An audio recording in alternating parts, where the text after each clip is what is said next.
Programme 2024। প্রতি বছর এই একটা সপ্তাহ বিশ্ববিদ্যালয়ের সবার জন্যে স্বস্তির শ্বাস ফেলার একটা সময়। অদিতি তখন সবেই সুস্থ হয়ে ভার্সিটি এসেছে। ভার্সিটি এসেও অবাক। সবাই রীতিমতো কে কোন বিষয়ে অংশ নিবে একদম হই হল্লোড় লাগিয়ে দিয়েছে। অদিতি ওদের এসব চুপচাপ দেখছিল। ওর হয়তো ইচ্ছে হচ্ছে কিছু একটায় অংশ নিতে। অদিতিকে একপাশে কোণঠাসা হয়ে দাঁড়িয়ে থাকতে দেখে হঠাৎ পাশ থেকে ওর ব্যাচের একটা মেয়ে ওকে ইশারা করে চেঁচিয়ে উঠে বলে, এই অদিতি, তুই গানে পার্টিসিপেট কর, তোর গলা তো ভালো। অদিতি সঙ্গে সঙ্গে মানা করে বসল, না না, আমি এসবে পারি না। অদিতির মানা কি শুনলই না। এই ব্যাচ থেকে পার্টিসিপেন্ট কম পড়ছিল, তাই ব্যাচের সিয়ার তানিয়া এগিয়ে এসে অদিতির হাতে গানের লিস্ট জোর করে ধরিয়ে দিল। অদিতির কাঁধে হাত রেখে মিষ্টি হেসে বলল, তুই পারবি রে, ট্রাই তো কর একবার। আর এগুলোতে পার্টিসিপেট করলে প্রফেসরদের নজরেও আসা যায়, জানিস সেটা? অদিতি তানিয়ার দিকে তাকালো। ওর গান গাওয়ার বড্ড শখ ছোট থেকেই। মাঝে মধ্যেই গুনগুন করে গান গাওয়াও হতো, তবে কোনো অনুষ্ঠানে কখনোই গাওয়া হয়নি। বাবা শুনলে ঠ্যাং ভেঙে ঘরে বসিয়ে রাখবে সেজন্যে। হঠাৎ অদিতির মতো বদলে গেল। ওর হঠাৎ কেন যে উড়তে ইচ্ছে হলো কে জানে। ও আনমনে ভাবে ওরা যেহেতু জোর করছে, গেয়েই ফেলা যাক। ও তাই এবার হালকা হেসে মাথা নাড়িয়ে সম্মতি দিয়ে দিল। হাতের গানের লিস্টটায় সাইন করে দিতে দিতে বলল, গানের জন্যে আমার কাছে ইনস্ট্রুমেন্ট নেই। ভার্সিটি থেকে কি দিবে এগুলো? তানিয়া অদিতির হাত থেকে সাইন করা লিস্ট নিয়ে জমা করল বাকি লিস্টের সঙ্গে। বলল, হ্যাঁ দিবে, তুই চিন্তা নিস না। কথাটা বলে অদিতির কাঁধে চাপড় দিয়ে চলে গেল আবার সামনে। গানের প্র্যাকটিজের এর জন্যে ডাকছে তোমাদের। জুনিয়র ছেলে এসে বলে গেল অদিতিদের ক্লাসরুমে। তানিয়া যেহেতু ওদের এই কাজের ভলেন্টিয়ার, তাই ও সবাইকে খুঁজে খুঁজে ডেকে নিয়ে গেল অডিটোরিয়ামে। ওখানেই সামনের দুদিন গানের আসর বসবে। অডিটোরিয়ামে ইতিমধ্যেই অনেকগুলো গিটার, ড্রাম, মিউজিক ইনস্ট্রুমেন্ট রেখে দেওয়া। অদিতি গিয়ে দাঁড়ালো সবার মাঝে। তানিয়া অদিতিকে দেখে পাশের কয়েকটা ইনস্ট্রুমেন্ট দেখিয়ে দিয়ে বলল, অদিতি, এখান থেকে চুজ করে নে ইনস্ট্রুমেন্ট আর প্র্যাকটিস করা শুরু করে দে। অদিতি মাথা নাড়ালো। ও ধীরে ধীরে হেঁটে সবগুলো গিটার নেড়েচেড়ে দেখছিল। এখানের মধ্যে একটা নীল রঙের গিটার ভীষণ সুন্দর, সবগুলোর মধ্যে দেখে মনে হচ্ছে দামিও। অদিতি খুশি হয়ে সেটাতেই হাত দিল। ভারী গিটারটা তুলে নিল নিজের হাতে। ওড়না ভালো করে সামলে একটা চেয়ারে বসে গিটারের স্ট্রিংয়ে হাত নাড়িয়ে টুংটাং শব্দ করতেই হঠাৎ অডিটোরিয়ামে ঢুকলো অদিতির বুকের কাঁপুনি উঠিয়ে দেওয়া সেই ধ্রুব ইয়ামিন। সেই একই হাঁটার নিজস্ব ভঙ্গি, গলায় ঝুলানো স্টার শেপের লকেট, মাথার চুল এলোমেলো, আজও গায়ে মলিন টি শার্ট। ধ্রুব অডিটোরিয়ামে আসার সঙ্গে সঙ্গে হলো জুড়ে একটা শোরগোল ছিল, সেটা মুহূর্তেই বন্ধ হয়ে গেল। সবাই তাড়াহুড়োভাবে ব্যস্ত হয়ে যায় যার যার ইনস্ট্রুমেন্ট ঠিক করতে। ধ্রুব নিজের মতো করে হেঁটে গিয়ে বসল নিজের জন্যে সব সময় বরাদ্দ করে রাখা চেয়ারটায়। অদিতি ধ্রুবকে দেখছে, সঙ্গে অনুভব করছে সেই একই যন্ত্রণাদায়ক বুকের কাঁপুনি। কেন বারবার বারবার ধ্রুবকে দেখলেই এলোমেলো লাগে অদিতির নিজেকে। ধ্রুবকে দেখলেই মনে হয় ছুটে কোথাও পালিয়ে যেতে। এই কেন গুলির উত্তর হয়তো কোথাও না কোথাও অদিতির কাছেই আছে। কিন্তু ভীতু অদিতি এসব নিজের মনের কোথাও জায়গা দিতেই চায় না। ও ছুটে পালিয়ে যায় এই অনুভূতিগুলো থেকে। অদিতি তানিয়ার কানের কাছে ঝুঁকে ডাকল, তানিয়া। তানিয়া সবার পারফরম্যান্স নোট করছিল। অদিতির ডাক শুনে ওর দিকে ঝুঁকল। অদিতি ধীমে গলায় জিজ্ঞেস করল, সিনিয়র ছেলেরাও আমাদের সঙ্গে একসঙ্গে পারফর্ম করবে? তানিয়া অদিতির কথা শুনে ওর দিকে ভ্রু নাড়িয়ে পরপর আর চোখে ধ্রুবর দিকে চেয়ে হঠাৎ শব্দ করে হেসে উঠল। ধ্রুবকে শুনিয়ে শুনিয়ে বলতে লাগলো, আরে অদিতি, ধ্রুব ভাই তো আমাদের ভার্সিটির সেরা গায়ক। সব গানের পারফরম্যান্স উনিই জাজ করে, তারপর স্টেজে পারফর্ম করার জন্য সিলেক্ট করেন। তুই এটাই জানিস না? অদিতি তানিয়ার এভাবে জোরে জোরে বলা কথায় রীতিমতো ভরকে গেল। চোখ বড় বড় করে ধ্রুবর দিকে তাকালো। ধ্রুব তীক্ষ্ণ চোখে তাকিয়ে রয়েছে ওর দিকে। অদিতিকে কি ভাবছে সে? ও যেচে তার খোঁজ নিচ্ছে। কিন্তু অদিতি তো ধ্রুবর কথা জিজ্ঞেস করেনি। ধ্রুব চেয়ে আছে এখনো। ওর চোখে মুখে কিছুটা অবাক ভাব। হয়তো আশা করেনি অদিতি ওর সম্বন্ধে জানতে চাইছে। অদিতি অপ্রস্তুতভাবে চোখ ফিরিয়ে নিল দ্রুত। তার দিকে আর একবারও চোখ দেওয়া যাবে না। কিভাবে যেন তাকায়, যেন চোখের ইশারায় অদিতিকে কিছু একটা বলে। অদিতি গিটারে সুর তুলছে। ধ্রুব তখন ও আশেপাশে তাকিয়ে কিছু খুঁজছে। হঠাৎ অদিতির হাতের দিকে চোখ গেল। ওর হাতে ধ্রুবর সেই গিটার। ধ্রুব গিটারটা দেখে আবার অদিতির গোলগাল মুখের দিকে তাকালো। গম্ভীর স্বরে সবার মধ্যেই ডাকল, অদিতি। অদিতি চমকে তাকালো। ধ্রুবর আচমকা ডাকে সবাই ওর দিকে তাকালো। অদিতি জবাব দিল, জি। ধ্রুব বরাবরের মতোই শান্ত স্বরে অদিতির হাতের গিটার ইশারা করে বলল, দ্যাটস মাই গিটার। অদিতি নিজের হাতের গিটারের দিকে তাকালো। তারপর লজ্জায় পড়ে ধ্রুবর দিকে তাকালো। ধ্রুব তখনও অদিতির দিকে ভ্রু নাড়িয়ে দেখে যাচ্ছে। অদিতি গিটার হাতে উঠে দাঁড়িয়ে ধ্রুবর দিকে গিটারটা বাড়িয়ে দিল। ধ্রুব হাত বাড়িয়ে অদিতির হাত থেকে নিল সেটা। তখন ঘটে গেল অনাকাঙ্ক্ষিত ঘটনা। গিটার নেওয়ার সময় ধ্রুবর হাতটা আচমকা ছুঁয়ে গেল অদিতির আঙুলগুলো। হঠাৎ পুরুষালী এমন রুক্ষ হাতের স্পর্শে অদিতি চমকে উঠে গিটারটাই হাত থেকে ফেলে দিল। সম্পূর্ণ অডিটোরিয়ামে ঝমঝমিয়ে আওয়াজ হলো। ধ্রুব হতবম্ব চোখে একবার মেঝেতে পড়ে থাকা গিটার দেখে আরেকবার অদিতিকে মাথা তুলে দেখছে। ওর এত শখের যত্নে রাখা গিটার। অদিতি এমন একটা ঘটনায় ভীষণভাবে অপরাধবোধে ভূগোল। দ্রুত গিটার মেঝে থেকে তুলে ধ্রুবর পাশের চেয়ারে রেখে দিল। ঢাই করে উঠে বলল, আমি ভীষণ সরি, আমি বুঝতে পারিনি কিভাবে এটা। গিটার ভালো আছে বোধহয় এখনো। নষ্ট হয়নি সম্ভবত। অদিতি চোখ মুখ কুঁচকে ধ্রুবকে বারবার সরি বলছে। ধ্রুব স্থির চোখে অদিতির মুখের দিকে চেয়ে রইল। একটা সময় নিজের চোখ সরিয়ে গিটার হাতে নিতে নিতে বলল, রিল্যাক্স, আমি চেক করছি, ওয়েট। অদিতি চুপচাপ গিয়ে বসল নিজের চেয়ার।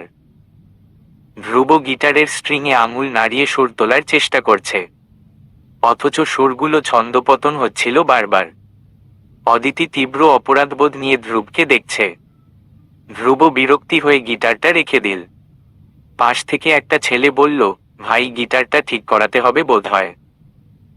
ধ্রুব হাত দেখিয়ে আটকে দিয়ে বলল, আমি করে নিব এটা, তোরা প্র্যাকটিস শুরু করো। আমার যেতে হবে। ধ্রুব ইয়ামিন পড়াশোনায় ফাঁকিবাজ হলেও গানের ব্যাপারে ও একটু অন্যরকম। ওর শখ এটা, যা ওর একাকিত্ব দূর করতে ব্যবহার করে এসেছে ছোট থেকেই। ছোট থেকে বাসায় দরজা বন্ধ করে গান গাইতো ও। তবে যখন থেকে ধ্রুবর অ্যাংজাইটি অ্যাটাক হওয়া শুরু হলো ডাক্তারের কথা মতো ধ্রুবকে তখন ভার্সিটির গানের প্রোগ্রামগুলোতে নাম জড়িয়ে দিলেন সৌরভ। বখাটে ধ্রুব ইয়ামিন এই একটা ব্যাপারে ভীষণ যত্নবান। ও নিজে থেকেই ভার্সিটির প্রোগ্রাম গান গায়, তবে আজ অবধি কোনো পুরস্কার নেয়নি গানের জন্যে। ও এমনি গান গাওয়া শেষ হলেই ওকে আর খুঁজে পাওয়া যায় না। ও ছুটে বেড়ায় নানা দিকে। পরবর্তীতে প্রফেসররা বিরক্ত হয়ে ধ্রুবকে প্রাইজ দেওয়াই বন্ধ করে দিয়েছেন। সেসব কথা যাক, আপাতত সবাই প্র্যাকটিস শুরু করেছে। অদিতি অন্য আরেকটা গিটার হাতে তুলল। ধ্রুব আরেকজনের গিটার নিল নিজের হাতে। ও আলগোছে সেটা হাতে নিয়ে স্ট্রিংয়ে হাত নাড়াতে নাড়াতে আরো একবার অদিতির দিকে তাকালো। ভাবে ও, সামান্য হাত ছুতেই এই মেয়ের এত করুণ অবস্থা দেখে হঠাৎ করেই গম্ভীর ধ্রুবর কেন যেন হাসি পেয়ে গেল। এতটা নাজুক মেয়ে তো আর ঢাকা শহরে সব সময় দেখা হয় না ওর। বলতে চাইলে এই প্রথম। অদিতি তখন আনমনে গুনগুন করছে। হঠাৎ করে ধ্রুবর মনে প্রশ্ন জাগল, এই মেয়েটার গানের গলা কেমন? ও গান গাইলে ওর মুখের এক্সপ্রেশন কেমন হয়ে যায়? সুর তোলার সময় কি চোখ বন্ধ করে সুর তোলে? গান গাইতে গেলে ওর মনে কি বাকি সবার মতো কেউ ভেসে ওঠে? এসব জানতে ইচ্ছে হওয়া অবশ্যই ভোগাস একদম বেহুদা। তবুও ধ্রুব নিজের এই মনের বেহুদা চিন্তা থেকে নিজেকে দমাতে পারল না। আনমনা হয়ে রইল পুরোটাক্ষণ। দেখতে দেখতে অদিতির পালা এলো গান গাওয়ার। অদিতি আর চোখে একবার ধ্রুবর দিকে তাকালো। ও ধ্রুবর সামনে গান গাইবে মনে মনে অদ্ভুত একটা অস্বস্তি হচ্ছে ওর। তবুও অদিতি উঠে দাঁড়ালো, গিটারে গানের সুর তোলার চেষ্টা করলো, তারপর চোখ বুজে গলা ছাড়ল। তখন তোমার 21 বছর বোধ হয়। আমি তখন অষ্টাদশীর ছোঁয়ায়। ধ্রুব পিপাসুর দৃষ্টিতে স্থির চেয়ে রইল অদিতির দিকে, ওর বুজে থাকা চোখ দুটোর দিকে, ওর চিকন ঠোঁটের দিকে। গ্রামের ওই সাধারণ মেয়ের এই ছোট ছোট অসাধারণ বৈশিষ্ট্যগুলো বখাটে ধ্রুব ইয়ামিনকে ক্রমশ জড়িয়ে নিচ্ছে নিজের নেশায়। অদিতি আবার গান ধরল। লজ্জা জড়ানো ছন্দে কেঁপেছি। ধরা পড়েছিল ভয়। তখন তোমার 21 বছর বোধ হয়। আমি তখন অষ্টাদশীর ছোঁয়ায়। গোপনের প্রেম গোপনে গিয়েছে ঝরে। আমরা দুজনে কখন গিয়েছি সরে। ফুলঝুরি থেকে ফুল ঝরে গেলে মালা কিসে গাঁথা হয়। তখন তোমার 21 বছর বোধ হয়। আমি তখন অষ্টাদশীর ছোঁয়ায়। গান শেষ হলে সবাই করতালি দিল। অদিতি সবার দিকে চেয়ে মুচকি হাসল। তক্ষুনি ধ্রুব ইয়ামিনী হৃদয় লুটিয়ে পড়ল ওই নারীর তরে। হয়তো সেটা স্বয়ং ধ্রুব নিজেও বুঝেনি। সবার গান গাওয়া শেষ হলো। ধ্রুব ওর নষ্ট গিটারটা কাঁধে ঝুলিয়ে বেরিয়ে এলো অডিটোরিয়াম থেকে। ধ্রুব বাইকের চাবি হাতে ঝুলিয়ে বাইকের দিকে এগুচ্ছে। পেছনে ওর সঙ্গপাঙ্গ। ধ্রুবর গিটার দেখে ইমন বলল, তোর গিটার নাকি ভাবি ভেঙে ফেলেছে? ধ্রুব বিরক্ত হয়ে তাকালো ইমনের দিকে, বলল, ডোন্ট কল হার ভাবি। ইমন হেসে ফেলল, বলল, যে গিটার তুই আমাদেরই ছুতে দিসনি কোনোদিন, গিটারের উপর ছোটবেলায় লিখে রাখতি যে DUNTTOUCH। এখন একটা বাইরের মেয়ে দা ফেমাস ধ্রুব ইয়ামিনের গিটার নষ্ট করে ফেললো আর তুই কিছুই বললি না? তুই আমাদের সেটা বিশ্বাস করতে বলছিস তাই তো? পাশ থেকে সুমন টিপ্পনি কেটে বলল, ভাই আপনি প্রেম পড়ার 2 নাম্বার স্টেজে আছেন, এটা কিন্তু ফাইনাল। রাজু টিপ্পনি কেটে বলল, ভাই আজকাল দাড়ি না উঠা পোলাপান প্রেম করতেছে আর আপনি কিনা প্রেম স্বীকার করতেই ভয় পাচ্ছেন। ধ্রুব ভ্রু কুঁচকে ফেলল, বলল, আমি ভয় পাচ্ছি? রাজু হেসে হেসেই বলল, হ্যাঁ পাচ্ছেনই তো। তোরে তো আমি। ধ্রুব তেড়ে গেল রাজুর দিকে। রাজু দৌড় লাগালো। ধ্রুব ধরতে পেলে মান ইজ্জত থাকবে না আর। রাস্তায় ধরে মাইল লাগাবে। তখন হোস্টেলে যাচ্ছে অদিতি। ও কাঁধের ব্যাগ এক হাতে চেপে অপর হাতে ফোনে কথা বলতে বলতে হাঁটছিল। ধ্রুব দৌড়ের সময় ওকে লক্ষ্য করেনি, অদিতি ফোনে কথা বলছিল দেখে ও ধ্রুবকে খেয়াল করেনি। তারপর তারপর দুজনেই খেলো ধাক্কা একটা। অদিতির ফোন ছিটকে পড়ল রাস্তায়। ও চোখ বড় বড় করে টাল হারিয়ে পড়ে যেতে নিচ্ছিল। তবে সামলে নিল ধ্রুব। কৌশলে এক হাতে চেপে ধরল ওর পিঠ, অপর হাতে পাশে থাকা গাছ ধরে নিজেকেও একই সঙ্গে পড়ে যাওয়া থেকে আটকে ফেলল। অদিতি তখন হাতের আঙুল দিয়ে খামচে ধরেছে ধ্রুবর বুকের কাছের টি শার্ট। বখাটে ধ্রুব ইয়ামিন এবং গ্রামের ছাপোষা অদিতি হায়াতের প্রেমের শুরুটা হয়তো এখন থেকে শুরু হয়েছিল। তখন হোস্টেলে যাচ্ছে অদিতি। ও কাঁধের ব্যাগ এক হাতে চেপে অপর হাতে ফোনে কথা বলতে বলতে হাঁটছিল। ধ্রুব দৌড়ের সময় ওকে লক্ষ্য করেনি, অদিতি ফোনে কথা বলছিল দেখে ও ধ্রুবকে খেয়াল করেনি। তারপর দুজনেই খেলো ধাক্কা একটা। অদিতির ফোন ছিটকে পড়ল রাস্তায়। ও চোখ বড় বড় করে টাল হারিয়ে পড়ে যেতে নিচ্ছিল। তবে সামলে নিল ধ্রুব। কৌশলে এক হাতে চেপে ধরল ওর পিঠ, অপর হাতে পাশে থাকা গাছ ধরে নিজেকেও একই সঙ্গে পড়ে যাওয়া থেকে আটকে ফেলল। অদিতি তখন হাতের আঙুল দিয়ে খামচে ধরেছে ধ্রুবর বুকের কাছের টি শার্ট। ধ্রুব অবাক চোখে দেখে যাচ্ছে অদিতিকে, অদিতির আতঙ্কে নীল হয়ে যাওয়া মুখটি। ওর নাক, ওর তিরতির করে কেঁপে উঠা ঠোঁট, কুচকানো 2 চোখ, সবকিছু মারাত্মকভাবে গ্রাস করে নিল শক্ত পাথর মজার ধ্রুব ইয়ামিনকে। ধ্রুব অনুভব করল ওর বুক কাঁপছে, ওর শ্বাস প্রশ্বাস বেড়ে যাচ্ছে। ও স্বাভাবিক নয়, ভেতরে ভেতরে সবটাই ধ্রুবর নিয়ন্ত্রণের বাইরে চলে গেছে। ধ্রুব ইয়ামিন সম্ভবত ফেঁসে গেছে। অদিতি আশেপাশে ভয়ে ভয়ে তাকালো, কেউ কি দেখে নিয়েছে? না, কেউই দেখেনি। ও স্বস্তির শ্বাস ফেলল, তারপর চোখ মুখ খিচে ধ্রুবর বুকে ধাক্কা দিল। ধ্রুব বুঝতে পেরে সাথে সাথেই ছেড়ে দিল অদিতিকে। দুজনেই সোজা হয়ে দাঁড়ালো। অদিতি আর ধ্রুবর দিকে একবারও তাকালো না। ও রাস্তায় আশেপাশে খুঁজতে লাগলো কিছু। রাস্তার একপাশে ভেঙেচুরে পড়ে থাকা ফোনটা দেখতে পেল। ভাঙা ফোন হাতে তুলে অদিতির মনটাই খারাপ হয়ে গেল। ও একবার ধ্রুবর দিকে চেয়ে পরপর চোখ গড়িয়ে নিয়ে ফোন হাতে উঠে দাঁড়ালো। ধ্রুব অদিতির মন বুঝে আগ বাড়িয়ে বলল, ভেঙে গেছে না? আমি এটার ক্ষতিপূরণ না। অদিতির সঙ্গে সঙ্গে জবাব দিয়ে দিলি, ও চায় না ধ্রুবর সঙ্গে এভাবে বারবার বারবার কোনো না কোনোভাবে ওর দেখা হোক। অদিতি কখনোই চাইবে না। যার জন্যে অদিতির মন বারবার বেইমানি করে কিছু একটা অনুভব করে তার চোখে চোখ মেলাতে। অদিতি ঠিক করেছে ও আজ থেকে এড়িয়ে যাবে ধ্রুবকে। যতটা পারা যায় চোখে চোখ মেলাবে না। চোখে চোখ মেলালেই ওর বিপদ, ঘোর বিপদ। অদিতি তারপর ধ্রুবর দিকে আর একবারও তাকালো না, দ্রুত ওকে এড়িয়ে পাশ কাটিয়ে হেঁটে গেল। ধ্রুব আহাম্মক হয়ে অদিতির কাজগুলো দেখে গেল। মেয়েটার হুট করে হয়েছেটা কি ও বুঝতে পারল না। অদিতি চলে যেতেই রাজু এবার দূর থেকে এগিয়ে এলো ধ্রুবর দিকে। দুজনেই একই সঙ্গে অদিতির যাওয়ার দিকে চেয়ে আছে। রাজু নিজে এবার কিছুটা অবাক হয়ে বলল, ধ্রুব ভাই, ভাবি কি পালিয়ে গেল তোমার থেকে? ধ্রুব ভ্রু কুচকালো, সেভাবেই অদিতির যাওয়ার দিকে চেয়ে দেখতে দেখতে প্রশ্ন করে বলল, এটা পালানো ছিল? রাজু সায় দিয়ে বলল, পালানোই তো। আমার সিক্স সেন্স বলছে ভাবি আজকের পর তোমার মুখোমুখি আর হবে না। ধ্রুব নিজের মধ্যে হয়তো নেই, ও বোকার মতো প্রশ্ন করে বসে, কেন? ও আমার মুখোমুখি কেন হবে না? রাজু একের পর এক ধ্রুবর অবিশ্বাস্য প্রশ্ন শুনে নিজেই হতভম্ব হয়ে গেল। ও এবার ধ্রুবর হাত ঝাঁকিয়ে বলল, ভাই আপনি ঠিক আছেন? ধ্রুব সম্বিত ফিরে পেল এবার। ও এস কি সস্তা কথা বলছে। ধ্রুব ইয়ামিনের বৈশিষ্ট্যের সঙ্গে এসব যায় না। তাই ধ্রুব চোখ সরিয়ে রাজুর দিকে চেয়ে আবার মুখটা গম্ভীর করার চেষ্টা করে গলা খাকারি দিয়ে পুনরায় নিজের ফর্মে ফেরার চেষ্টা করল। সকাল থেকে খালি পেটে বেরিয়েছিল অদিতি।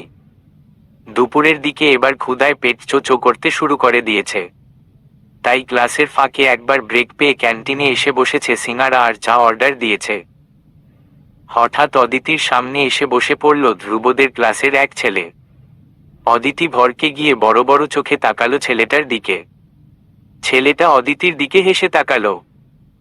পরিচিত হওয়ার জন্যে হ্যান্ডশেকের জন্যে এক হাত বাড়িয়ে দিয়ে হালকা হেসে বলল, হ্যালো অদিতি, আমি তন্ময়।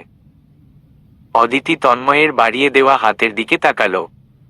হ্যান্ডশেক করাও কি এই ঢাকা শহরে ভীষণ স্বাভাবিক? অদিতি অস্বস্তিতে পড়ে গেল। ও হাত না বাড়িয়ে নিচু গলায় সরাসরি বলল, কিছু বলবেন ভাইয়া? ভাইয়া ডাক, তার মধ্যে আবার হ্যান্ডশেক না করাই তন্ময় লজ্জা পেয়ে হাত নামিয়ে নিল।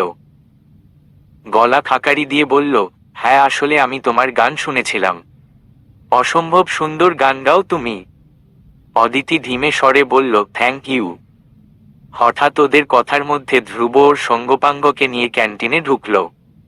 অনেকে সালাম দিল সিনিয়র হিসেবে ধ্রুবকে দেখে। ধ্রুবর চোখ সহসাই গেল ক্যান্টিনের একপাশে বসে থাকা তন্ময় অদিতির দিকে। ধ্রুবর ভ্রু কুঁচকে গেল সঙ্গে সঙ্গেই।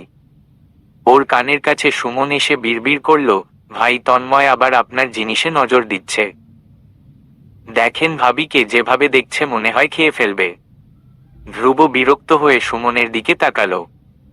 চোখ দিয়ে শাসাতেই সুমন ঠোঁটে আঙুল চেপে চুপ হয়ে গেল। ধ্রুব নিজের মতো করেই গিয়ে একটা চেয়ারে বসলো, ওর পাশে বসলো থ্রি ইডিয়টসের দল। হঠাৎ অদিতির চোখ গেল ওর সামনে। ও চমকে উঠেছে। ধ্রুব স্বয়ংবর সামনে বসা অদিতির দিকে তিক চোখে চেয়ে ক্যানের কোকাকোলা গিলছে। যেভাবে অদিতি তন্ময়কে দেখছে যেন এক্ষুনি থাবা বসিয়ে দুজকেই দিনে তারা দেখিয়ে দিবে। অদিতির চেয়েছিল। চোখে চোখ পড়তেই হুট করে ওর হৃদস্পন্দন বেড়ে গেল। অদিতি চমকে উঠে বুকের বা পাশে এক হাত রাখল। মনে পড়ে গেল ও তো ভেবেছেই ধ্রুবকে এখন থেকে ইগনোর করবে, ধ্রুবর চোখে আর কখনো তাকাবে না। ওই চোখে তাকালেই বিপদ। যখনই অদিতি তাকায় ধ্রুব ইয়ামিন তখনই যেন নির্লজ্জের মতো চেয়ে থাকে অদিতির দিকে। অদিতির বুক মারাত্মক কাঁপে তখন। তন্ময় ধ্রুবকে দেখে যেন আরো আশকারা পেল। ও বারবার অদিতিকে এরা ওটা জিজ্ঞেস করছে, অথচ অদিতি পুরোদমে ইগনোর করতে চাইল তন্ময়কে। সিঙ্গারা এলেই ও এখন থেকে পালিয়ে যাবে। এমনিতেই ওর বুক কাঁপে, তার মধ্যে আবার ধ্রুব এক অদ্ভুতভাবে তাকিয়ে আছে ওদের দুজনের দিকে। অদিতির ভয় আতঙ্ক এবার যেন মাত্রা ছাড়াবে। তন্ময় অদিতির থেকে কোনো সাড়া না পেয়ে বাঁকা চোখে ধ্রুবর দিকে তাকালো। ধ্রুব চোখের ইশারায় তন্ময়কে যেন ভস্ম করে দিতে চাইল। তন্ময় ওর এমন চাউনি দেখে হাসল, পরপর আবার অদিতির দিকে চেয়ে ধ্রুবকে শুনিয়ে শুনিয়ে বলল, can I get your number? I gauge, আমাদের প্রয়োজন পড়বে এটার। অদিতি চমকে তাকালো তন্ময়ের দিকে। সরাসরি নম্বর চেয়ে বসেছে? অদিতির সিঙ্গারা ততক্ষণে চলে এসেছে। ও সিঙ্গারার প্যাকেটটো এক হাতে চেপে অপর হাতে ব্যাগ তুলে নিল কাঁধে। তারপর উঠে দাঁড়িয়ে তন্ময়ের দিকে চেয়ে তাড়াহুড়ো করে বলে উঠল, আমি আসি। বলে দ্রুত এক দৌড়ে ক্যান্টিন থেকে বেরিয়ে গেল ও। তন্ময় আহাম্মক হয়ে অদিতির যাওয়ার দিকে চেয়ে রইল। ধ্রুব তীক্ষ্ণ চোখে অদিতির যাওয়ার দিকে চেয়ে আছে। ওর হাতের ক্যানের অবস্থা ততক্ষণে মারাত্মক খারাপ। সমস্ত রাগ জেদ এটার উপরেই ঝাড়ার কারণে ক্যান দুমড়ে মুচড়ে গেছে রীতিমতো। ধ্রুব ওটা ফেলে চেয়ার থেকে উঠে এগিয়ে গেল তন্ময়ের দিকে। তন্ময় ধ্রুবকে এগিয়ে আসতে দেখেছে, তবু ওকে ইগনোর করার চেষ্টা করে আরাম করে গুনগুন করে গান গাইতে গাইতে কানে হেডফোন লাগালো। ধ্রুব ওর সামনে গিয়ে অদিতির চেয়ারটায় বসলো, তারপর বিশ্রী একটা হাসি দিয়ে হ্যান্ডশেকের জন্যে হাত বাড়িয়ে দিয়ে বলল, হ্যালো তন্ময়, আমি ধ্রুব, ধ্রুব ইয়ামিন। ধ্রুব তন্ময়ের সামনে গিয়ে অদিতির চেয়ারটায় বসলো, তারপর বিশ্রী একটা হাসি দিয়ে হ্যান্ডশেকের জন্যে হাত বাড়িয়ে দিয়ে বলল, হ্যালো তন্ময়, আমি ধ্রুব, ধ্রুব ইয়ামিন। তন্ময় কান থেকে হেডফোন খুলে অমায়িকভাবে হাসার চেষ্টা করে চেয়ার থেকে উঠে হাত বাড়িয়ে হ্যান্ডশেক করল ধ্রুবর সাথে। Very nice to meet you Dhruv. Dhruv ভ্রু কুচকে তাকালো, দুজনেই চেয়ারে বসলো মুখোমুখি। তন্ময় আশেপাশে ধ্রুবর 3 ইডিয়েটসকে দেখে সবাই ওর দিকে রাগান্বিত দৃষ্টিতে তাকিয়ে আছে, যেন এক্ষুনি ওরা তিনজন তন্ময়কে কামড়ে কুমড়ে খেয়ে ঢেকুর অবধি তুলবে না। তন্ময় ওদের দিকে চেয়ে আবার হেসে চোখ সরিয়ে ধ্রুবকে দেখল। ধ্রুব স্বাভাবিক গলায় বলল, দিনকাল কেমন যাচ্ছে? তন্ময় উত্তর দিলি, ভালো, পড়াশোনার চাপ বেশি অবশ্য। সুমন পাশ থেকে কড়া গলায় অথচ গা ঝালানো হেসে বলল, টপারদের তো পড়ার চাপই থাকে। আমগো লাইফ বিন্দাস, নো চাপ। তন্ময় সুমনের দিকে চেয়ে হাসার চেষ্টা করল, কিন্তু ওর আগুন চোখ দেখে নিমিষেই হাসিটুকু গিলে নিয়ে সরাসরি ধ্রুবর দিকে চেয়ে বলল, দ্য ফেমাস ধ্রুব ইয়ামিনের সঙ্গে টপারদের কোনো সখ্যতা নেই বলেই আমি জানি। আমার কাছে কেন আসা হলো শুনি? ধ্রুবর বলা লাগলো না কিছুই। পাশ থেকে ইমন টেবিলে হাত রেখে তন্ময়ের দিকে ঝুঁকল। তন্ময় মাথাটা একটু পিছিয়ে নিল। তখন ইমন কড়া গলায় জানিয়ে দিল, যারে মিয়া তুমি লাইন মারতেছো ওই মেয়ে আমাদের ধ্রুবর না হওয়া গার্লফ্রেন্ড। তাই চোখটা নামিয়ে আজ থেকে ওই মেয়ে তোমার ভাবি। কি ডাকবা? ভাবি। ইমন টেনে টেনে স্পষ্ট গলায় ভাবি শব্দটা কানে গেঁথে দিল তন্ময়ের। তন্ময় হাসল ওর কথায়, যেন ইমনের কণ্ঠে কৌতুক ছিল। ও হেসে হেসেই বলল, ভাবি, গার্লফ্রেন্ড? আর Aditi? Don't be like a joker. Dhruv এবার নিজে কথা বলল, অদিতি তোরে পাত্তা দিছে? তার মানে ও কমিটেড। এটুকু বোঝার জন্যে আমার মনে হয় কষ্ট করা লাগে না কোনো ছেলের। তন্ময় নিজের কথায় অটুট বলল, নো, আমি বিশ্বাস করলাম না। অদিতি ধ্রুবকে ভয় পায়, আমি তো সেটাই জানি। রাজু এবার রেগে গেল। ধ্রুবর সঙ্গে এমনভাবে হেয়ালিভাবে কথা বলা ওর মোটেও পছন্দ হলো না। ও 2 কদম তেড়ে গিয়ে বলল, ও পোলা ভাই লাগে মজা লস। চিনোস আমাদের ভাইরে? তন্ময় রাজুর থেকে চোখ সরিয়ে ধ্রুবর দিকে তাকালো, খোঁচা দিয়ে বলল, চিনব না কেন? একটা বখাটে ইউজলেস ছেলে তোমাদের ধ্রুব ভাই। ধ্রুবর পরিচয় জানতে আমাকে বেশি দূর যাওয়া লাগবে না। এই ক্যান্টিনে যারা আছে এদের যে কোনো একজনকে জিজ্ঞেস করলেই হরহর করে বলে দিবে তোমাদের ভাই কেমন আর কে। এতক্ষণ তন্ময়ের বকবকানি ধ্রুব শুনে এতক্ষণ মুখ বুজে রাগ নিয়ন্ত্রণে আনলেও এবার যেন মাত্রা ছাড়ায়। একটা অকাতের বাইরের ছেলে ধ্রুবর পরিচয় চেনাচ্ছে। রাজু আর কিছু বলবে তার আগেই ধ্রুব রেগে উঠে হিসহিসিয়ে বলল, সব বাদ মোদ্দা কথায় আয়, নেক্সট টাইম অদিতির পিছু নিতে দেখলে তোর বাপ মা আর ছেলের মুখ দেখবে না তন্ময়। এইখানেই কোথাও তাদের টপার ছেলেরে গেড়ে রেখে দিব। তন্ময় হাসে, টিটকারি হেসে বলল, ওপস, ভয় পাইলাম। ধ্রুব ভ্রু কুঁচকে ফেলে। তন্ময় হাসে, ধ্রুবর দিকে ঝুঁকে এসে ধ্রুবর চোখে চোখ রাখে। ভীষণ শান্ত গলায় বুদ্ধিদীপ্ত চোখ দিয়ে ধ্রুবকে আগাগোড়া পরখ করে বলল, অদিতি তোমার গার্লফ্রেন্ড নয়। আমি জানি। আমাকে বড় গলায় হুমকি না দিয়ে ওকে নিজের প্রেমে ফেলে দেখাও। অদিতি তোমাকে ভালোবাসলে আমি নিজে তোমার কাছে স্যারেন্ডার করব, স্বেচ্ছায়। ধ্রুব ভ্রু কুঁচকে চায় মুখোমুখি দুটো মুখ। ধ্রুব বিরক্ত হয়ে বল, অদিতি আমার জন্যে কোনো গেম না।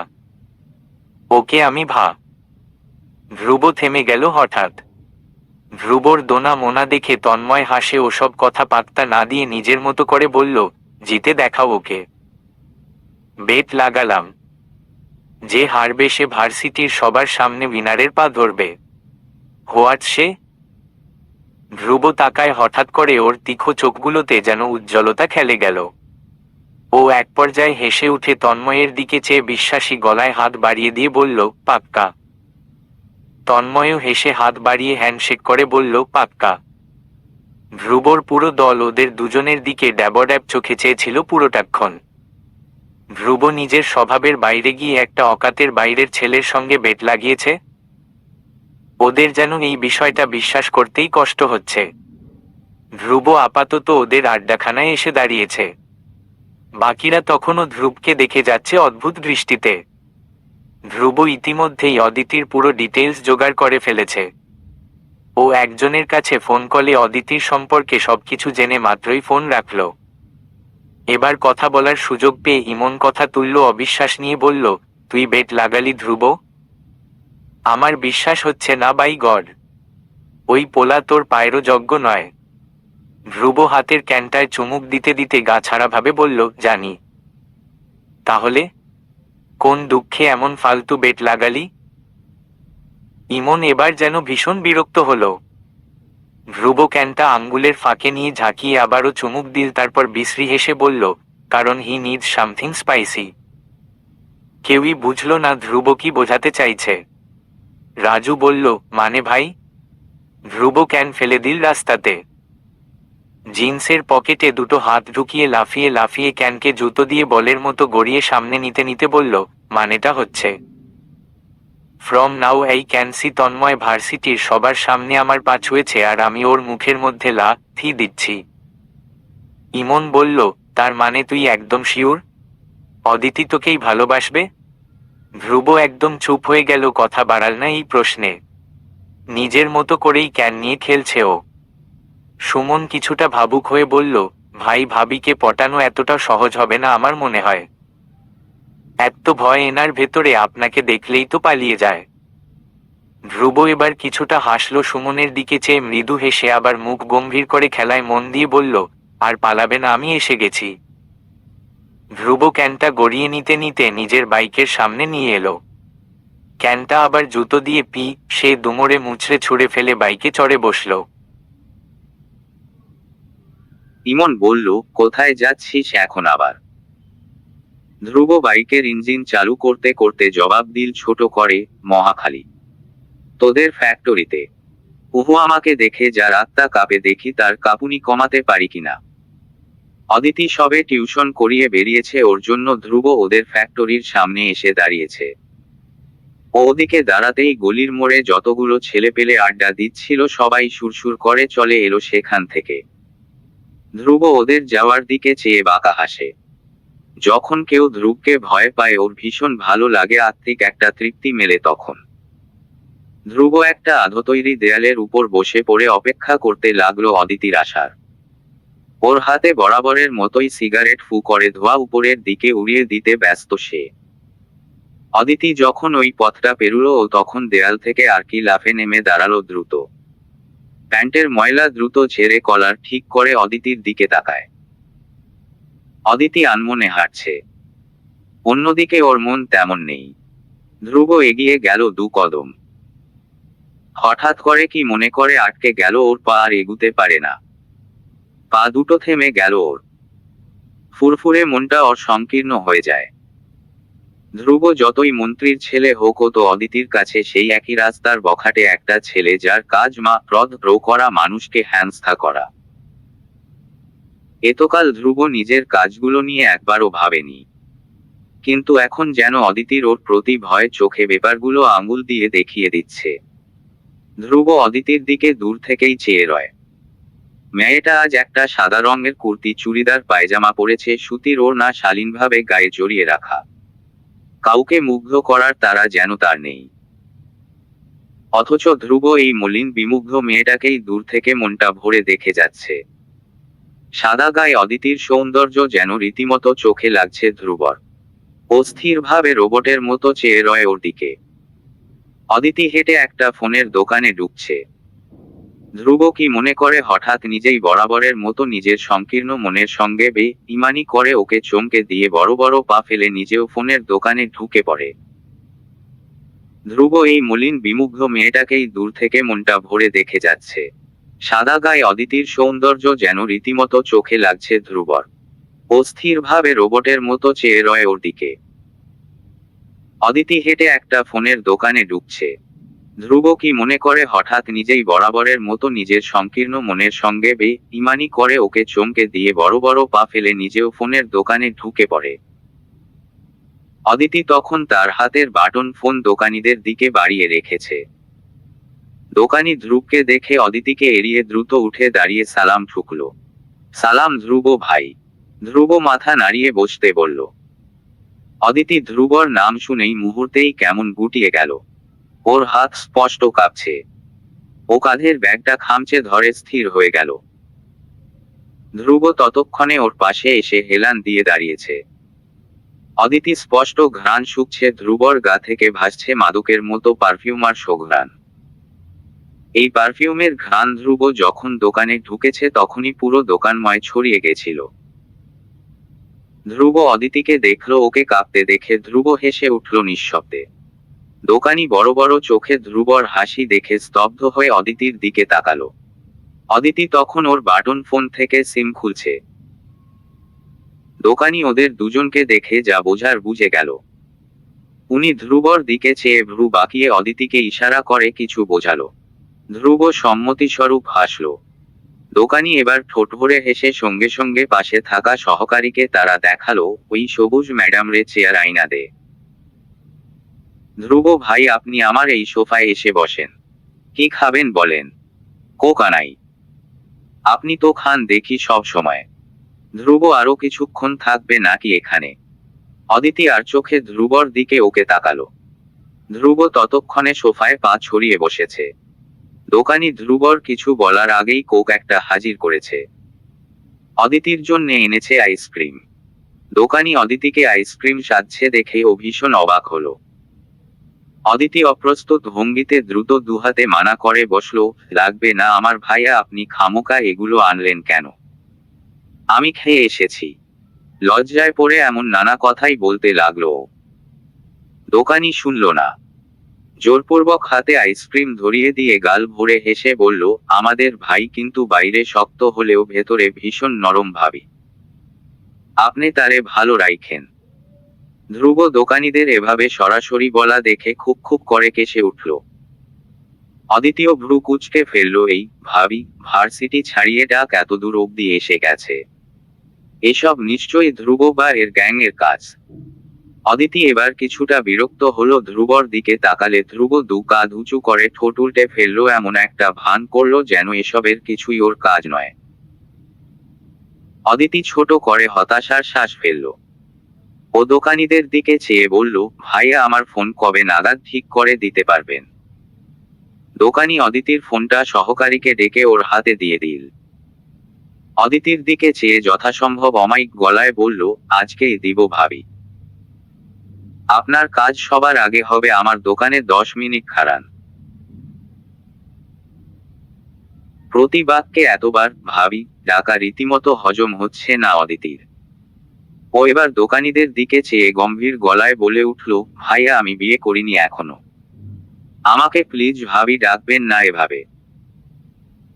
দোকানি হতভম্ব চোখে অদিতির দিকে চেয়ে আবার ধ্রুবর দিকে তাকালো, যেন সে পৃথিবীর সপ্তম আশ্চর্যের কথা শুনছে। ধ্রুব চোখের ইশারায় বোঝালো, এই মেয়ে যা বলছে চুপচাপ তা মেনে নাও। দোকানি বুঝলো ধ্রুবর কথা। সে নিজেকে শুধরে নিয়ে এবার বলল, সরি আপু, আমি ভেবেছি আপনি আর বাদ দেন এই কামরুল আপুর ফোন ঠিক হইছে, উনি আর কত অপেক্ষা করবে। বসের থেকে তাগাদ পেয়ে কামরুল হাত চালাচ্ছে দ্রুত। অদিতি অবাক।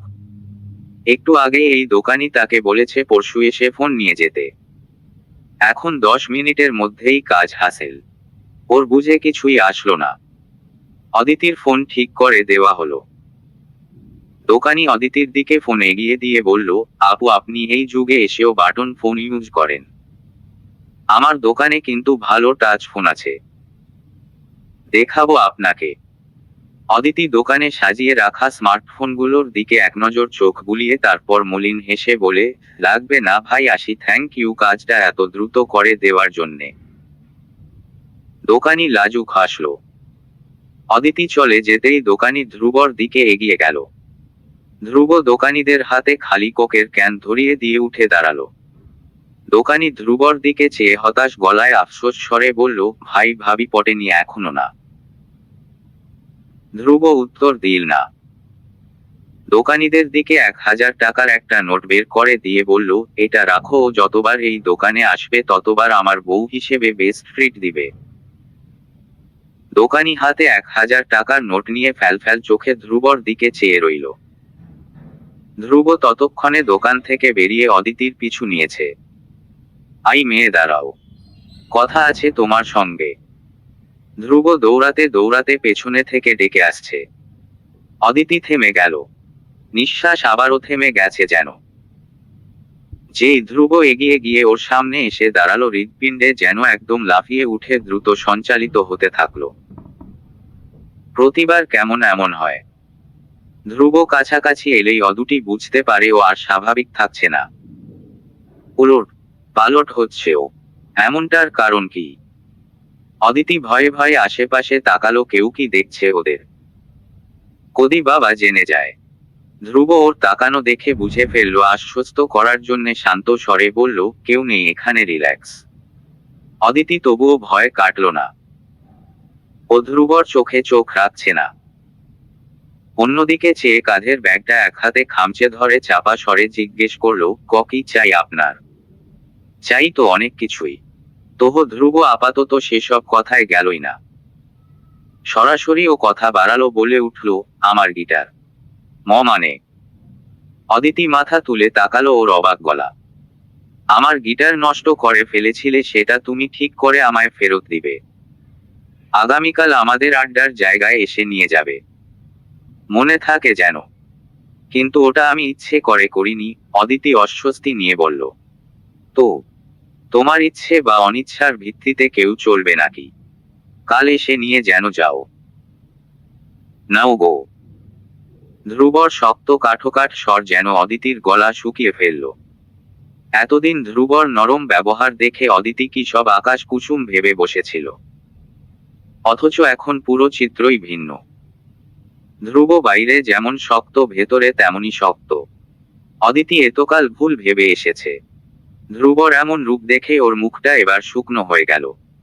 ও ফ্যাসফ্যাসে গলায় বলল, ঠিক আছে, আমি ঠিক করে দিব। নিয়ে আসবেন ভার্সিটি কালকে। অদিতি আর দাঁড়ালো না। ঘুরে চলে যাওয়ার সময় ওর লম্বা কোমর ছড়ানো চুল ধ্রুবর বুকের কাছে এসে ধাক্কা খেল। ধ্রুবর বুকে হঠাৎ এই ধাক্কায় যেন সুনামি বয়ে গেল। ও চোখ বুজে ফেলে আবার ঘোর লাগা চোখে তাকালো। হেঁটে বেশি দূর যেতে পারেনি অদিতি, হঠাৎ ওর চুলে টান পড়ল। লম্বা চুলের একটা অংশ আটকে গেল ধ্রুবর শার্টের বোতামে। আচমকা চুলের গোড়ায় ব্যথা অনুভব করায় ঘুমিয়ে উঠে পেছনে তাকালো অদিতি। ধ্রুব নিজেও আহাম্মক হয়ে শার্টের দিকে চেয়ে আবার অদিতির দিকে তাকালো। অদিতি ভীষণ অপ্রস্তুত হয়ে গেছে। ধ্রুব ওকে দেখছে, ওরা দুজন এই ঘটনায় অনেকটাই কাছাকাছি চলে এসেছে। অস্বস্তিতে অদিতি আর একবারও ধ্রুবর চোখের দিকে তাকালো না। বরং চুলের গোড়া এক হাতে চেপে অপর হাতে নিজের চুল টানল কিছুক্ষণ। ছুটছে না, উল্টো চুল ছিঁড়ে হাতে আসছে। চাইলেই অদিতি শার্টের বোতাম থেকে আরাম করে চুল ছাড়িয়ে নিতেই পারে, কিন্তু এতে দুজনেই না চাইতেও একে অপরের আরো কাছে আসতে হবে, যা অদিতি কোনোদিনও চাইবে না। ধ্রুব তীক্ষ্ণ চোখে অদিতির নাচন কোদন দেখেই যাচ্ছে। ওর বড্ড হাসি পাচ্ছে এই অবস্থায়। যতই অদিতি চায় ধ্রুব থেকে দূরে যেতে, ততই যেন ডেস্টিনি ওদের টেনে জোর করে একে অপরের কাছাকাছি এনে ফেলে।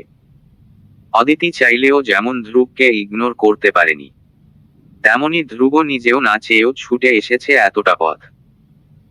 ওদিকে চুল ছুটছে না দেখে অদিতি রেগে বিরক্ত হয়ে এবার টান দিতে উদ্যত হলো চুল। ধ্রুব যেন এতে হতভম্ব হয়ে গেল। ও হঠাৎ চেঁচিয়ে উঠল, রিল্যাক্স রিল্যাক্স, ওয়েট, আমি হেল্প করছি, চুল ছিঁড়ে ফেলার দরকার নেই। অদিতি থেমে গেল, কানের পেছনে চুল গুজে আস্তে করে হাত সরিয়ে ফেলল। ধ্রুব ওর দিকে চেয়ে তারপর মনে মনে হেসে উঠে চুল বোতাম থেকে ভীষণ যত্ন নিয়ে ছাড়িয়ে দিল।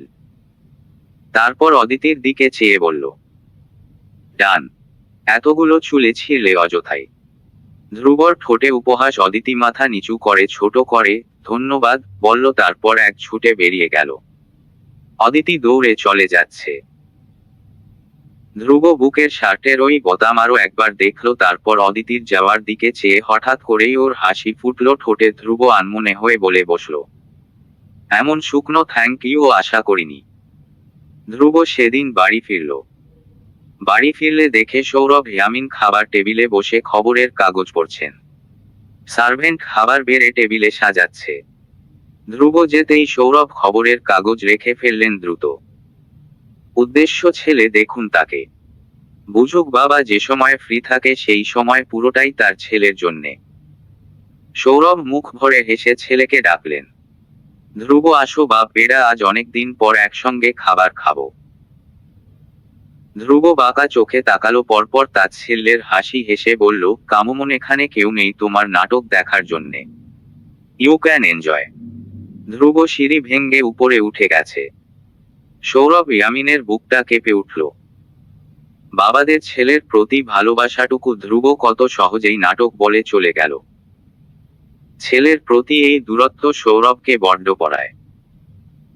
সৌরভ চানেই নাটকের শেষ হোক, ছেলেটা তার বুকে আবার ফিরে আসুক। অতীতের ভুলগুলো যদি টাইম ট্রাভেল করে শুধরে ফেলা যেত, সৌরভ যত টাকায় লাগত উনি সব মুছে ফেলত ধ্রুবর স্মৃতি থেকে। তার ভাবনার মধ্যেই ফোনে কল এলো। হঠাৎ উনি মনটা খারাপ করে কল রিসিভ করলেন। ওপাশ থেকে একজন বলল, স্যার, ধ্রুব স্যারকে আজ একটা মেয়ের সঙ্গে দেখা গেছে। আমার মনে হচ্ছে এটা সেই গুজবের মেয়েটাই। সৌরভের মুখ চোখ হঠাৎ উজ্জ্বল হয়ে গেল। উনি চমকিত গলায় বললেন, মেয়েটা কি অদিতি? অদিতি হায়াত? রাহুল, প্লিজ দ্রুত খবর নাও, আমি নিজে ওই মেয়ের সঙ্গে দেখা করব। আমার ছেলেকে এবার আমি নিজে ওর সবচেয়ে পছন্দের জিনিস পাইয়ে দিতে চাই। ওপাশ থেকে আরো কিছুক্ষণ কি বলা হলো। সৌরভ কথা বলে কল কাটলেন। উনার চোখে মুখে অদ্ভুত খুশি খেলা করছে। ধ্রুবকে সামলে নেওয়ার জন্য এবার হয়তো আল্লাহ কাউকে পাঠিয়েছে। সৌরভ দোয়া করতে লাগলেন মনে মনে, এই মেয়েটাই যেন ধ্রুবর জীবন পাল্টে দেওয়ার জন্যই আসে। কঠোর ধ্রুব ইয়ামিনের ভেতরের নরম সত্তাকে বাইরে টেনে নিয়ে আসে। ধ্রুব রুমে ঢুকে ফ্রেশ না হয়েই সর্বপ্রথম ওর গিটার হাতে তুলল। গিটারের একপাশে এখনো লেখা DONTTOUCH। ধ্রুব ওই লেখাটায় হাত বুলালো। চোখে ভাসে অদিতির গোলগাল আতঙ্কিত ভয়ার্ত মুখটুকু। যে মেয়ে ধ্রুবকে দেখলেই গুটিয়েই যায়, কাঁধের ব্যাগ চেপে ধরে কম্পিত হাতে। ধ্রুব অদিতির এক একটা কাণ্ড মনে করে আনমনে কখন হেসে ওঠে ও নিজেও বলতে পারেনি। ধ্রুব এবার নিজের কাজ শুরু করে। গিটার হাতে নিয়েই নিজের এতদিনের শখের ইনস্ট্রুমেন্টের স্ট্রিং দুটো টেনে টুনে আলগা করে ফেলল। ট্যানিং পেগস গুলো বারবার ঘুরিয়ে নষ্ট করে ফেলল। অযথাই গিটারের স্ট্রিং ফ্রেটস ব্রিডস এদিক সেদিকে করে নষ্ট করার চেষ্টা করল। সব কাজ শেষ করে গিটারের এবার চালানোর চেষ্টা করল। বিদ্যুটে একটা আওয়াজ আসছে এটা থেকে। নিজের গিটারের আওয়াজ নিজেই বিরক্ত হয়ে কানে আঙুল ঢুকিয়ে কান চেপে ধরল। তারপর ধীরে ধীরে তার এতদিনের শখের নষ্ট গিটারে হাত বুলিয়ে দিতে দিতে ভাবতে লাগলো অনেক কিছু। হয়তো ধ্রুব ইয়ামিনের শখের জিনিসই তার শখের নারীকে পাইয়ে দিতে পারে। ধ্রুব গিটারে হাত বুলাতে বুলাতে বাঁকা হেসে বলল কটা line. Love me like your guitar, you can have me, I'll be your শেনিং stats. ধ্রুব স্বভাবতই তার আড্ডাখানা বটতলায় এসে দাঁড়িয়েছে, সঙ্গে আছে ওর 3 ইডিয়েটস গ্যাং। ধ্রুবর হাতে নষ্ট গিটারটা, ও সেটা বাইকের উপর রেখে এসে বেঞ্চে পা ছড়িয়ে আরাম করে বসেছে। দুহাত বেঞ্চের উপর ঠেস দিয়ে পিঠ পেছনের দিকে হেলিয়ে শীষ বাজাতে বাজাতে আশপাশে তাকাচ্ছে শুধু। ইমন এবং বাকিরা একে অপরের দিকে অবাক চোখে চেয়ে দেখছে। আজ ধ্রুবকে বড্ড অন্যরকম দেখাচ্ছে। মনে হচ্ছে ওর মেজাজ ভীষণ ফুরফুরে আজ। ইমন ধ্রুবর দিকে চেয়ে খোঁচা দিয়ে বলল, খোকাবাবু কি প্রেমে পড়েছেন? ধ্রুব উত্তর দিল না, অথচ শীষ বাজানো বন্ধ করে দিয়ে ইমনের দিকে চেয়ে ভ্রু বাঁকাল। ইমন এবার ধ্রুবর দিকে চেয়ে নিজেও ভ্রু কুঁচকে কৌতুক গলায় শোধালো, প্রেম? আহা, আশপাশে বইছে প্রেমের ধারা, কে জানে এই প্রেম কখন ছড়িয়ে গেছে আমার তোমার বা আওয়ার রাফ টাফ। ধ্রুবর মনেও নিজের মনে কবিতা তৈরি আবৃত্তি করে বলল ইমন। কবিতা বলে বড্ড খুশি খুশি হয়ে বাকিদের দিকে তাকিয়ে বলল, দেখ কেমন কবিতা বানায় তোদের ভাই। আমাকে যে কেন সাংস্কৃতিক ক্লাব থেকে রজেক্ট করলো, ওই বেড়াদের ধরে ধরে কাঁচা গু খাওয়ানো উচিত। ট্যালেন্ট চিনে না অথচ বসে গেছে যা যা শোনে, বলে কলার ঝাঁকাল ইমন। ধ্রুব তাকিয়ে ছিল ওর দিকে। ইমনের কথা শুনে বাকিরা একে অপরের দিকে অনেকক্ষণ চেয়ে তারপর আচমকাই ধ্রুব ফিক করে হেসে উঠল। ধ্রুবর সাথে সাথে এবার হাসলো বাকি দুজন। ইমন বোকার মতো ওদের হাসি দেখছে। ধ্রুব হাসতে হাসতে উঠে দাঁড়িয়ে ইমনের কাঁধে হাত রেখে ওর উপর শরীরের পুরো ভর ছেড়ে দিয়ে লুটিয়ে পড়ল। প্রচন্ড মজা পেয়েছে যেন ইমনের কথাটায়। ধ্রুব হেসে বলল, এটা কবিতা আবৃত্তি ছিল মামা, go and get some basic humour books. বাকিরাও একে একে শব্দ করে হেসে ইমনের গায়ে লুটিয়ে পড়ল। ইমন মুখ ভার করে ওদের দিকে চেয়ে দেখল, তারপর ধাক্কা দিয়ে সবাইকে নিজের গায়ের উপর থেকে সরিয়ে দিয়ে ভারিক্কি গলায় বলল, বন্ধু নামে তোর এক একটা কলঙ্ক, তোদেরও তো জেলে ঢুকিয়ে দেওয়া উচিত মানহানির মামলায়। ধ্রুব হাসি থামে আবার বসলো বেঞ্চে। সিগারেট ধরালো এবার একটা। ইমন ওদের সবাইকে অনেকটা এখনো কড়া মেজাজে দেখে যাচ্ছে। হঠাৎ ইমনের চোখ গেল বাইকের উপর, গিটার বেঁধে রাখা যেখানে। ইমন গিটারের এত করুণ অবস্থা দেখে আঁতকে উঠে গিটার ছুঁয়ে হতভম্ব গলায় বলল, আই ধ্রুব, এই গিটারের এত করুণ অবস্থা কেন? ধ্রুব হেলায় তাকালো গিটারের দিকে, পরে কাঁধ ঝাঁকিয়ে গাছাড়া ভাবে বলল, আমি করেছি। তুই? ইমন এবার যারপরনাই অবাক। ধ্রুব নিজের হাতে তার এত শখের গিটারের এই করুণ হাল করেছে। ধ্রুব সিগারেটের ধোঁয়া উপরের দিকে ছাড়তে ছাড়তে নিজের মতো করেই জবাব দিল, হ্যাঁ, কারণ এটা কেউ ঠিক করে দিতে আসছে। ঠিক করে দি? ইমন বাকি কথা শেষ করতে পারেনি। তার আগেই রাজু ফিসফিস করে সবাইকে বলল, ভাই ভাবি এদিকেই আসছে। ধ্রুব সিগারেট মুখে নিয়ে তাকালো সামনে। অদিতি জোরসড় ভঙ্গিতে ওদের দিকে এগিয়ে আসছে। এক পা এগুচ্ছে তো আরেকবার আশপাশে তাকাচ্ছে। ধ্রুব মনে মনে হাসে। মেয়েটা ভরা ভার্সিটিতে ভয় পাচ্ছে কেউ বুঝি ওর ছবি তুলে ফেললো, ওর ছেলেদের সাথে বলা কথাগুলো লিক করে দিল। অথচ বোকা মেয়ে এটা জানে না এটা ধ্রুবর ভার্সিটি। এখানে ধ্রুব যা চায়, যেভাবে চায় সেভাবেই সব ঘটে এসেছে এবং ঘটে যাবে। ধ্রুব ইয়ামিনের কাউকে ভালো লেগেছে কোনো শালার সাহস হবে না ধ্রুবর ওই জিনিসের দিকে নজর দেওয়ার। ছবি তোলা তো দূরের কথা। অদিতি ধীরে ধীরে হেঁটে ওদের সামনে এসে দাঁড়ালো। ধ্রুব ততক্ষণে অদিতির থেকে চোখ সরিয়ে আনমনে সিগারেট ফুঁকছে, যেন সে অদিতিকে এতক্ষণ লক্ষ্যই করেনি। অদিতি ধ্রুবর সামনে দাঁড়াতেই ইমন নিজের হতভম্ব ভাব কেটে স্বাভাবিক গলায় হেসে জিজ্ঞেস করল, আরে ভা অদিতি, কেমন আছো? কোনো দরকার? অদিতি হাসার চেষ্টা করলো, ফাঁকা ঢোক গিলে ধ্রুবর দিকে চেয়ে বলল, আপনার গিটারটা। ধ্রুব এবার তাকালো অদিতির দিকে। অদিতি ওই তাকানোতে অপ্রস্তুত ভঙ্গিতে সেটিয়ে গেল। ধ্রুব সেসবের ধার আজ ধারল না। ইমনের দিকে ইশারা করে বলল, ইমন, গিটারটা ওকে দিয়ে দে। ইমন ধ্রুবর দিকে চেয়ে ভ্রু বাঁকালো। ধ্রুব নিজের মতো করে বসে আছে। হয়তো এটা ধ্রুবর কোনো প্ল্যান, তাই ইমন আর দুবার ভাবল না। চুপচাপ গিটার খুলে অদিতির হাতে ধরিয়ে দিল। অদিতি গিটার হাতে নিয়ে ওটাকে দেখে রীতিমতো হতভম্ব হয়ে অল্প আওয়াজ চেঁচিয়ে উঠল, আল্লাহ, এ কি অবস্থা এটার! আমি তো এটাকে এতটাও নষ্ট করিনি। ধ্রুব ভ্রু বাঁকিয়ে তাকালো। অদিতি ধ্রুবর ওই চাউনি দেখে বিড়াল ছানার ন্যায় মিনমিন করে থেমে গেল। ও আলগোছে গিটার কাঁধে ঝুলিয়ে বলল, আমি ঠিক করে আনবো কালকে। Good girl. ধ্রুব আগের মতোই নির্বিকার। অদিতি তারপর আর একবারও ভুলক্রমেও তাকালো না ধ্রুবর দিকে। গিটার হাতে চলে যাচ্ছে ও। ধ্রুব ও যেতেই সিগারেট রাস্তায় ফেলে পা দিয়ে পিষে ধরে উঠে দাঁড়ালো। ইমন পাশ থেকে বলল, অযথা মেয়েটাকে জ্বালাচ্ছিস। পছন্দ করলে ডিরেক্ট বলে দে না। ধ্রুব বাইকে চেপে বসে ইঞ্জিন চালু করতে করতে জবাব দিল শান্ত স্বরে, যত জ্বলবে তত ধ্রুবকে চিনবে। যতদিন না ধ্রুবকে চিনছে ততদিন জ্বলুক না।